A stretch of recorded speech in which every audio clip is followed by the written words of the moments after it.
সময়ে এটা নিয়ে আলোচনা হয়েছে, সেমিনার, সিম্পোজিয়াম হয়েছে, মিটিং হয়েছে, অনেক কিছু হয়েছে, কিন্তু এই সড়ক দুর্ঘটনাটা আমরা রোধ করতে পারিনি। ওই বড় যে দুইটা ঘটনা বললাম, একটা তো ট্রেনের সাথে রিলেটেড। এর আগে আপনি জানেন যে শুরুতে আবার ওখানে মারা যায়নি, বাট অনেকে আহত হয়েছিল, যে হুম। আপনার ট্রেন প্রথম যেটা 9টা বগি লাইনচ্যুত হয়ে গেছিল একটা ট্রেনের। তো এইটা দিয়ে শুরু হয়েছিল এই যাত্রার সময় অ্যাক্সিডেন্টের ঘটনা। এরপর থেকে ছোট জি। বড় মিলিয়ে সারা দেশে অনেকগুলো ঘটনা ঘটছে। তো জাহেদ চৌধুরী, আমি এইটা একটি বিষয় জানতে চাই যে আমরা যদি উন্নত বিশ্বে লক্ষ্য করি তাহলে এই ধরনের দুর্ঘটনা খুবই কম ঘটে তাদের, বাট তৃতীয় বিশ্বের দেশগুলোতে কেন এই ধরনের দুর্ঘটনা ঘটে? বাংলাদেশের কথা চিন্তা করলে তো আরো বেশি। এটার কারণ কি? এইটা দেখেন, আপনি যদি স্পেসিফিক একটা একটা করে কেস বলেন, যে এই বড় যে দুইটা দুর্ঘটনার কথা আমি স্পেসিফিকলি মেনশন করলাম, যে ট্রেন বাস সংঘর্ষ আর একটা বাস নদীতে পড়ে যাওয়া। হুম। না, বাস নদীতে পড়ে যাওয়ার ঘটনাটা এখন পর্যন্ত কিন্তু আমরা সঠিকভাবে জানতে পারিনি বাসটা কেন ব্রেক ফেল করেছিল। বাসে কিন্তু ড্রাইভার ছিল, এটা প্রমাণ হয়েছে, এবং পরবর্তীতে ড্রাইভারের ডেড বডিও উদ্ধার হয়েছে, এটাও রিপোর্টে আসছে। সুতরাং ড্রাইভার গাড়িতে ছিল এবং চেষ্টা করেছে, বাট সে বাসটাকে আটকাতে পারে নাই। হুম। তো এখানে দেখেন, এখানে যদি আমি এইভাবে, আপনি উন্নত দেশের সাথে যেটা বললেন, উন্নত দেশে যদি এটা হতো, কিংবা আমাদের এখানেও যদি স্ট্রংলি এটা মেনটেন করা হতো, যে আগের ফেরিতে, এটা ঘটনাটা আপনি জানেন, যে আগের ফেরিতে বাসটি ওঠার চেষ্টা করেছিল, দৌলতদিয়া ঘাটের যে দুর্ঘটনা, ওই ফেরিতে জায়গা হয় নাই, সেই কারণে বাসটি পন্টুনের উপরেই রাখা ছিল। হুম। ওইটা আর ব্যাক করে আবার পিছনে ফিরে আসার সুযোগও নাই, কিংবা সাধারণত আসে না। এখন আমার কথা হলো যে শুরুতেই আগের ফেরিতে কয়টা গাড়ি জায়গা হবে আগেই এটা জানে, এটাকে পন্টুন পর্যন্ত নামতে যেতে দেওয়াটাই ঠিক হয়নি। সুতরাং রাইট। এখানে যারা দায়িত্বে ছিলেন তাদের দায়িত্ব অবহেলা আছে, কিংবা এটা আমাদের অভ্যাসবশত, আমাদের তৃতীয় বিশ্বের দেশ বলে আমাদের প্র্যাকটিসগত কারণে এই ঘটনাগুলো ঘটছে।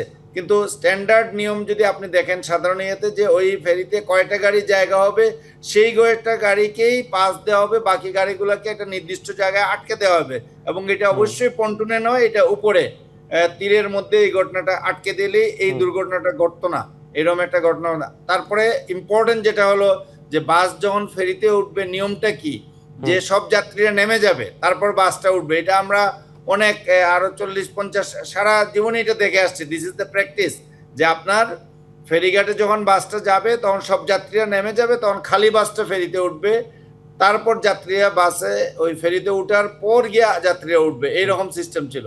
তো সেটাও কিন্তু কেউ মানে না। সুতরাং আইন আছে, সিস্টেম করা আছে, সেটা কেউ মানে না, যে কারণে এই বিপদগুলো, এই দুর্ঘটনাগুলো ঘটে। একইভাবে অর্থাৎ আপনি বলতে পারেন যে ট্রেনে যেটা হুম। ঘটেছে, ওইখানে বাসটা ট্রেন লাইনের উপর চলে গেল, বাসটা ও এখানে যাদের দায়িত্ব ছিল বাসটাকে আটকানো কিংবা সিগন্যালটাকে ফেলা, হুম। তারা ঠিক মতো দায়িত্ব পালন করেনি, এই যে কারণে এই ঘটনাগুলো, এই বড় দুইটা ঘটনার কথা অর্থাৎ স্পেসিফিক। নিয়ম না মানার প্রবণতাকে আপনি আসলে দায়ী করছেন। আর আমাদের সঙ্গে আরেকজন ছোটখাটো অতিথি। হ্যাঁ। ছোটখাটো দুর্ঘটনাগুলো ঘটতেই পারে, এবং এটা সব জায়গায় হয়। এবং আরেকটা জিনিস আমাদের মাথায় রাখতে হবে, যে আমার 2 কোটি ঢাকা শহরে যদি 2 কোটি লোক থাকে, তাইলে 1 কোটি লোক ঈদের সময় মুভ করছে, জি। গ্রামের বাড়িতে গেছে আসছে। 1 কোটি লোকের মুভমেন্টের মধ্যে ছোটখাটো দুর্ঘটনা 2, 4, 5, 10 জন মারা যেতেই পারে, যদিও একজন মারা গেল এটা দুঃখজনক ঘটনা, হুম। কিন্তু যখন এটা সংখ্যাটা অনেক বেশি হয়ে যায় এবং সুনির্দিষ্ট দেখার মতো হুম। হুম।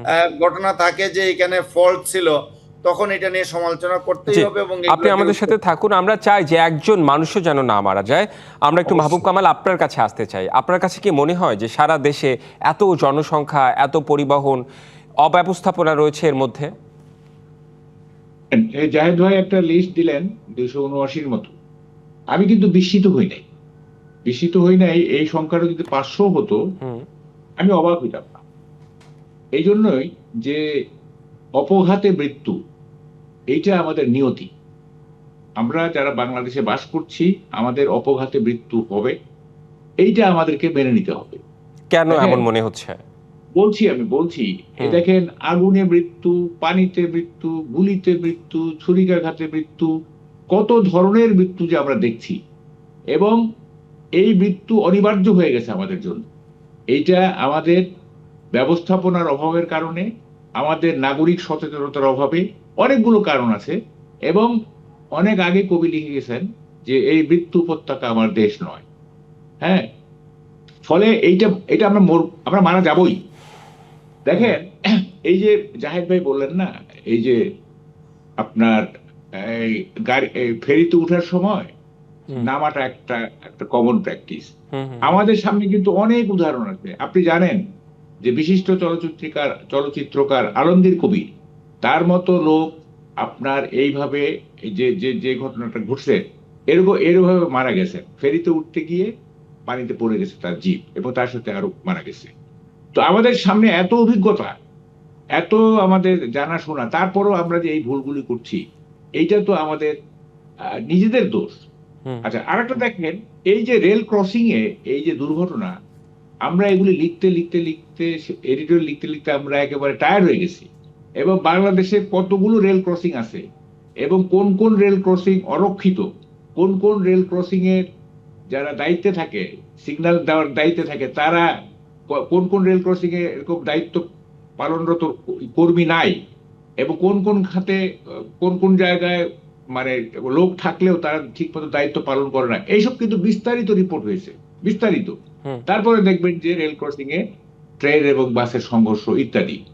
তো এই যে মানে দেখেন, ঈদে আপনার ঈদ যাত্রায় এবং ফিরতি যাত্রায় দুর্ঘটনা হয়, এইটা আমাদের একটা ফি বাৎসরিক অভিজ্ঞতা। এবং প্রতি বছরই কিন্তু আমরা সম্পাদকীয় লিখি যে এইবার এই হয়েছে, এই করতে হবে। কিন্তু এই এবং নিয়তিকে কি আমরা মেনে নিব? আমাদের কি কিছু করার নাই? মানে এই যে নিয়ম না মানার প্র্যাকটিস, এই যে না, অসাবধানতা, না, এইসব থেকে আমরা বের হবো দেখেন, কবে? আমি বলছি দায়িত্বটা কিন্তু দ্বিমুখী। একটা হচ্ছে সরকারের দায়িত্ব, হুম আর একটা হচ্ছে নাগরিকদের দায়িত্ব।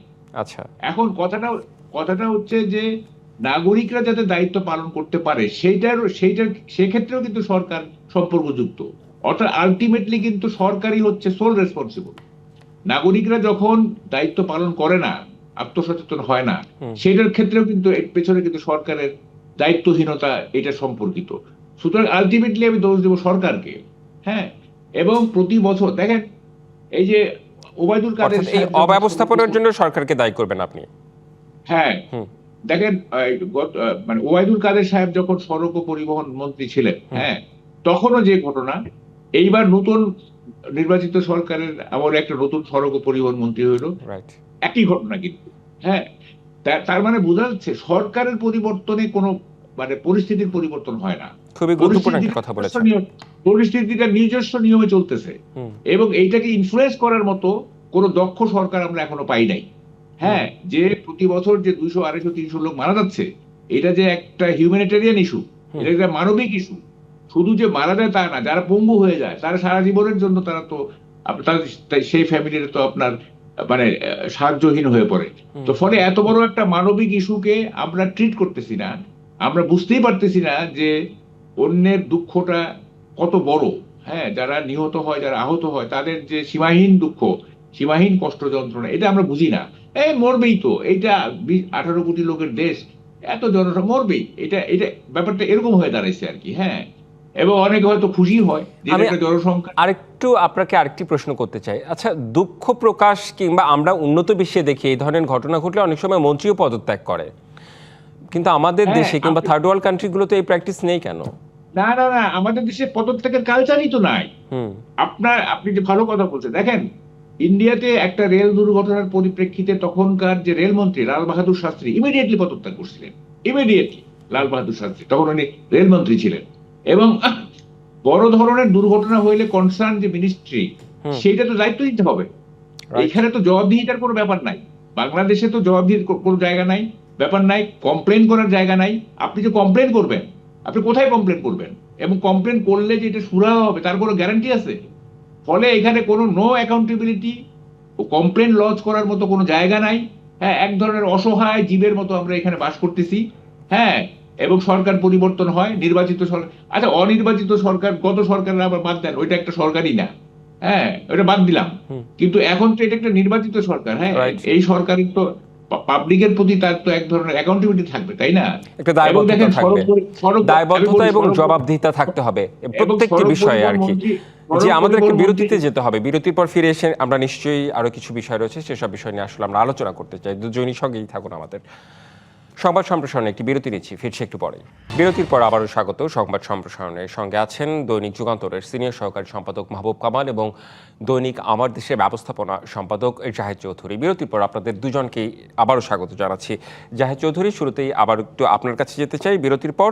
সেটি হচ্ছে যে একটু রাজনীতিতে আসতে চাই। আজকে প্রধানমন্ত্রী বলেছেন ৭১-এ কারো অবদান কেড়ে নিতে চায় না বিএনপি, গবেষণার নামে মুক্তিযুদ্ধের গৌরবকে খাটো করার সুযোগ নেই বললেন তারেক রহমান। প্রধানমন্ত্রী বলেছেন। অন্যদিকে মির্জা ফখরুল ইসলাম বলেছেন যে ৭১-এর বিরোধী শক্তি আবারও মাথাচাড়া দিয়ে উঠছে তাদের বিরুদ্ধে রুখে দাঁড়াতে। আমি একটু জানতে চাই যে একদম স্পষ্টভাবেই বলি, শহীদ প্রেসিডেন্ট জিয়াউর রহমান এবং বঙ্গবন্ধু শেখ মুজিবুর রহমান, আমরা কেন দেখি দুই রাজনৈতিক দলের মধ্যে এক দল আসলে আরেক দলের অবদান স্বীকার করতে চায় না? মানে কেন এটা হয় আসলে, আপনার কাছে কি মনে হয়? আজকে এটা বিষয়টা এরকম এসে দাঁড়িয়েছে যে আসলে তারেক রহমানের যে বক্তব্যকে আপনি কোট করে, প্রধানমন্ত্রীর বক্তব্যকে কোট করে বললেন, উনি কিন্তু উজ্জ্বল রেখেছেন দুইটা বিষয়। একটা দেখেন যে আমরা গত 15-16 বছর কি কালচারটা দেখেছি। শেখ হাসিনার শাসনামলে আমরা দেখেছি যে কন্টিনিউয়াস শহীদ রাষ্ট্রপতি জিয়াউর রহমানকে আক্রমণ করে কথাবার্তা বলা হয়েছে, তাকে স্বাধীনতা বিরোধী, পাকিস্তানের পক্ষের লোক, যিনি স্বাধীনতার ঘোষণা দিলেন, যিনি জেড ফোর্সের নেতৃত্ব দিলেন, যিনি সেক্টর কমান্ডার হিসেবে দায়িত্ব পালন করলেন, যাকে শেখ মুজিবুর রহমানের সরকারের আমলে, আওয়ামী লীগ সরকারের আমলে বীর উত্তম উপাধি দেওয়া হলো, তাকে তারা পাকিস্তানের চোর বলতেও দ্বিধা করে নেই। শেখ হাসিনার সরকার, শেখ হাসিনা নিজে এবং তার সাঙ্গপাঙ্গ যারা ছিলেন তারা মিলে এমনভাবে একটা পরিবেশ সৃষ্টি করেছেন যে শুধুমাত্র শেখ মুজিব ছাড়া আর কারোই কোনো অবদান যে ৭১-এর মুক্তিযুদ্ধে ছিল, ইভেন তাদের দলের নেতাদের, আপনারা দেখেছেন যে শেখ মুজিবের ১০০ বছর পূর্তি অনুষ্ঠান হয়েছে, শেখ মুজিবের শতবর্ষ আর বাংলাদেশের অর্ধশতবর্ষ। এই যে ৫০ বছর আর ১০০ বছরের যে অনুষ্ঠানটা হয়েছিল, ১ বছরের কথা বলে ২ বছর ধরে হয়েছিল, সেইখানে আপনারা শেখ মুজিবের নামের বাইরে আপনি কি আর কারো নাম শুনেছেন? তাজউদ্দিন সাহেবের নাম একটিবারের জন্য শুনেছেন কোন অনুষ্ঠানে, কোন জাতীয় অনুষ্ঠানে? সৈয়দ নজরুল ইসলামের নাম শুনেছেন? তাদের কারোই নাম শুনেন নাই। জেনারেল ওসমানীর নাম শুনেছেন? শুনেন নাই। জিয়াউর রহমানের নাম শুনেছেন? কিংবা আরো যারা সেক্টর কমান্ডার ছিলেন। সুতরাং এক ব্যক্তি কেন্দ্রিক একটা সমস্ত প্রচার প্রচারণাকে এই জায়গায় নিয়ে যাওয়া হয়েছিল। সেখান থেকে আমি মনে করি জনাব তারেক রহমান বর্তমান প্রধানমন্ত্রী অন্তত এই কথায় উনি ফিরে আসছেন। উনি বঙ্গবন্ধু শেখ মুজিবকে কোনো ধরনের উনার ব্যাপারে কোনো আপত্তিসূচক কিছু বলেননি।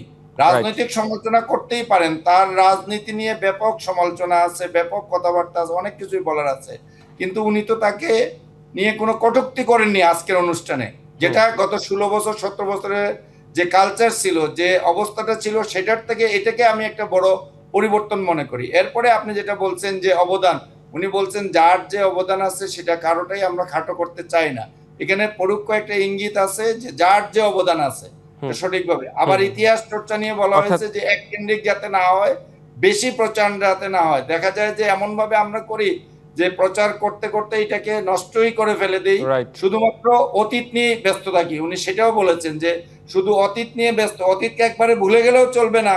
আবার শুধু অতীত কেন্দ্রিক যদি সবকিছুই আমরা আমাদের ধ্যান জ্ঞান মগ্ন সবকিছুই আমরা সেই বন্দনার মধ্যে ব্যস্ত হয়ে পড়ি, তাইলে কিন্তু আমাদের বর্তমানটাও চলবে না। তার মানে উনি কি এটি ইঙ্গিত করেছেন যে শহীদ প্রেসিডেন্ট জিয়াউর রহমান, বঙ্গবন্ধু শেখ মুজিবুর রহমান সহ স্বাধীনতা যুদ্ধে যারা সম্পৃক্ত, যাদের যাদের অবদান, সবাই থাকবে, এটা গবেষণার বিষয়, এমনই তো উনি ইঙ্গিত করেছেন? এমনই ইঙ্গিত করেছেন, কিন্তু আমি বলবো যে আপনি হয়তো যেটা বলছেন যে সেই পর্যায়ে আসেনি, সেই পর্যায়ে আসবে কি আসবে না এটা অন্য বিষয়। তবে আগের চেয়ে 17 বছরের অবস্থার চেয়ে এখন এটার একটা পরিবর্তন আমরা লক্ষ্য করছি এবং এটা আজকের অনুষ্ঠানে এটা স্পষ্ট। আর মির্জা ফখরুল নিয়ে যেটা বলছেন উনি বলতে পারবেন উনি কাকে ইঙ্গিত করে কি বলছেন, কিন্তু আমি যেটা মনে করি যে বর্তমান প্রেক্ষাপটটা এখানে খুবই গুরুত্বপূর্ণ। যেমন আপনি ৭১ নিয়েও বলবেন, ৭১-এ কার কি ভূমিকা ছিল সেটা নিয়ে অবশ্যই সমালোচনা হবে, কারা কি ভূমিকা রেখেছিল, কিন্তু এই একই অনুষ্ঠানে যেখানে প্রধানমন্ত্রী বলছেন যে আপনি অতীত নিয়ে পড়ে থাকলে হবে না, আপনি শুধুমাত্র অতীতকে স্মৃতিচারণ করে অতীতকে রাখবেন। সুতরাং বর্তমান প্রেক্ষাপটে ওই আলোচনাটা করতে হবে। শুধুমাত্র অতীতের কথা মনে করে বর্তমানকে যদি আপনি একবারে ভুলে যান, মূল্যায়ন না করেন, তাহলে এটা নিয়েও একটা বিভ্রান্তি সৃষ্টি হবে। শত্রু সারা জীবন কিন্তু একই শত্রু থাকে না, শত্রু কিন্তু বদলায়। বর্তমান প্রেক্ষাপটে আমাদের জাতীয় স্বার্থের ক্ষেত্রে কারা অবস্থান নিয়েছে, কারা জাতীয় স্বার্থের পক্ষে আছে, কারা স্বাধীনতা সার্বভৌমত্ব রক্ষার জন্য এখন আছে, সেই জিনিসটা কিন্তু মূল্যায়ন করতে হবে। কিন্তু অতীতকে ভিত্তি করেই তো বর্তমান গড়ে ওঠে। অতীতে কারা কি করেছিল এই জিনিসটাও তো জানা প্রয়োজন নতুন প্রজন্ম। অবশ্যই সেই জিনিস জানা প্রয়োজন, এবং সেটা সুচ্চারভাবে, সেটা জোরালোভাবেই বলতে হবে, পাশাপাশি বর্তমানটাকেও বলতে হবে। আচ্ছা, জি, নিশ্চয়ই জাহিদ চৌধুরী, আপনি থাকুন আমাদের সাথে। মাহবুব কামাল, আপনার কাছে একটু এই বিষয়ে জানতে চাই, আসলে আপনি কি বলবেন আজকে প্রধানমন্ত্রীর বক্তব্য এবং সেই সাথে মির্জা ফখরুল ইসলাম আলমগীরের বক্তব্য সম্পর্কে? প্রধানমন্ত্রীর যে বক্তব্য, যার যতটুকু অবদান সেটা স্বীকার করতে হবে। খুবই সেন্সিবল বক্তব্য, এটা খুবই সেন্সিবল, এবং এটার জন্য আমি তাকে ধন্যবাদ দিচ্ছি। দেখেন, আমাদের মুক্তিযুদ্ধ এবং ইতিহাস নিয়ে নানা রকমের ন্যারেটিভ আছে। হ্যাঁ, আওয়ামী লীগের এক ধরনের ন্যারেটিভ, বিএনপির এক ধরনের ন্যারেটিভ, আমি প্রধানমন্ত্রীটাকে আমি সরিয়ে রাখতেছি ন্যারেটিভ, আবার জামাত ইসলামের এক ধরনের ন্যারেটিভ, এবং এই ন্যারেটিভ গুলি পরস্পর বিরোধী। যেমন ধরেন, আওয়ামী লীগের যে ন্যারেটিভ সেটা হচ্ছে তারা মুক্তিযুদ্ধকে মনোপোলাইজ করতে চায়, মুক্তিযুদ্ধকে বঙ্গবন্ধু সর্বস্ব করতে চায়, এবং মুক্তিযুদ্ধ যে একটা জনযুদ্ধ, এটা যে একটা হোল পার্টিসিপেশনের ব্যাপার, এটা তারা অস্বীকার করতে চায়। হ্যাঁ, এবং এবং অনেকটা এরকমও হয় যে সেনাবাহিনীর যে ভূমিকা মুক্তিযুদ্ধে, সেটাও এক ধরনের অবজ্ঞার চোখে দেখা হয়েছে। আবার বিএনপির যে ন্যারেটিভ, বিএনপির ন্যারেটিভটা হলো, আমি কিন্তু প্রধানমন্ত্রীর বক্তব্যটাকে সরিয়ে রাখতেছি, কিন্তু আমরা ইন জেনারেল যেটা আছে সেটা হচ্ছে যে জিয়াউর রহমান ছাড়া মুক্তি দেশ স্বাধীন হইতো না। জিয়াউর রহমানের ঘোষণার কারণেই দেশ স্বাধীন হয়েছে, এবং তিনি একমাত্র নেতা আর কি। না, বিএনপি কি এমন ভাবনা করে?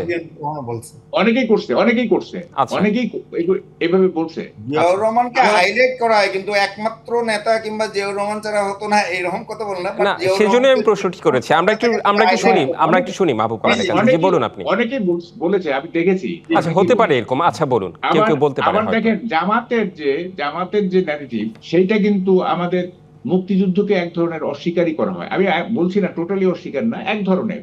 যেমন আমি একটা ফটোকার্ড দেখলাম, সত্যি কিনা জানি না, এক ছাত্র নেতা, সে বলতেছে যে শেখ মুজিবুর রহমান এইভাবে যুদ্ধ করে আমাদের ক্ষতি করছেন, পাকিস্তান ভেঙে গেছে, এবং পাকিস্তান যদি না ভাঙতো তাইলে আমরা একটা আণবিক শক্তির অধিকারী দেশ হইতাম। দেখেন, এই যে ন্যারেটিভ গুলি আর কি, হ্যাঁ, এগুলো তো খুবই দুঃখজনক। আমি বলি কি, জামাত ইসলামের উচিত হবে যে, এখনকার যারা জামাতের নেতৃত্ব, তারা তো আর মুক্তিযুদ্ধে অপরাধ করার কোনো সুযোগ পায় নাই, তারা কোনো ওয়ার ক্রিমিনাল ক্রাইম করার সুযোগই পায় নাই। তারা কেন? কিন্তু তারা তাদের ফাউন্ডার মেম্বারদের তো সমর্থন করে। তাদের ফাউন্ডার মেম্বাররা যেই আদর্শ বিশ্বাস করে, তারা সেটাকে ওন করে না। সেখান থেকে সরে আসতে আমি বলি, বলতে হবে যে আমরা আমাদের পূর্বপুরুষদের লিগ্যাসি কেন বহন করবো? আমরা তো কিছু করি নাই, তাই না? আমরা কিছু করি নাই।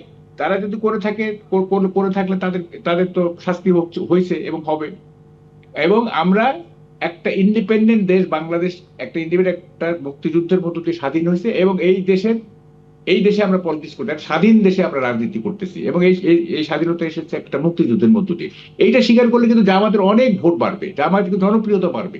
তারা কেন বোঝে না এটা? হ্যাঁ, যতই তারা মুক্তিযুদ্ধকে ডিফেন্ড করার চেষ্টা করবে, ততই কিন্তু তারা দুর্বল হবে। ফলে আমি বলি কি, টোটালিটিতে আমাদের দেখতে হবে। জিয়াউর রহমানের 27শে মার্চের যে ঘোষণা, এটা খুবই গুরুত্বপূর্ণ। আমি নিজে এই